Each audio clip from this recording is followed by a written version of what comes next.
Okay, we're going to look at what goes into the acquisition cost breakdown and financing details. These describe the price of purchasing your property and how you're paying for it. The purchase price is what you're actually paying to acquire the property. It is not necessarily the asking price. The purchase price impacts your monthly mortgage payments and most of your criteria. When we get into more advanced uses of this spreadsheet, you'll see how you can use your criteria to reverse engineer your max offer. Down payment is calculated from the percentage in the finance details. For investment properties, this is going to lie between 15 and 25% minimum, depending on what you're buying exactly and whatever terms your lender lays down.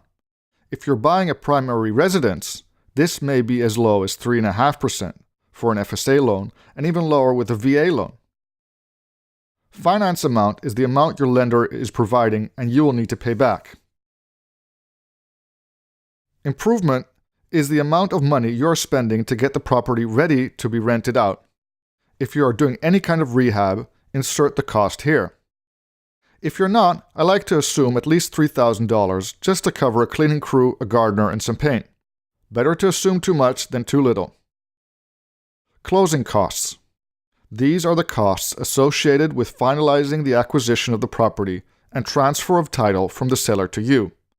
These costs include your lawyer, a home inspection, evaluation of the property, title insurance, any taxes and insurance that needs to be paid up front, and your lender's origination fees. The amount is calculated as a percentage of the purchase price. The percentage is determined in financing details closing cost percentage, ranging from 3% if the purchase price is $400,000 or below, and 2% if the purchase price is above $400,000. I've heard some people say that you should assume 4% closing costs, but I've found the numbers I use consistent with reality. Total cost. This is the total cost associated with acquiring the property and getting it ready for tenants. Cash outlay. This is the amount of cash you need to bring to closing and to pay for improvements. Interest rate. For investment properties, you should assume that the interest rate is going to be higher than when you're purchasing a primary residence. Talk to a lender to get an idea of what kind of interest rate you can expect to be able to get. They do not need to be your final lender. Anyone will do in order to get an indicative rate. Loan period.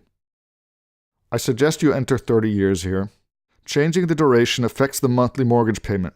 I'll explain in a separate video why you should always take the longest possible loan period, even if you intend to return the loan quicker. Monthly mortgage payment. This is the amount you owe each month to cover interest and principal.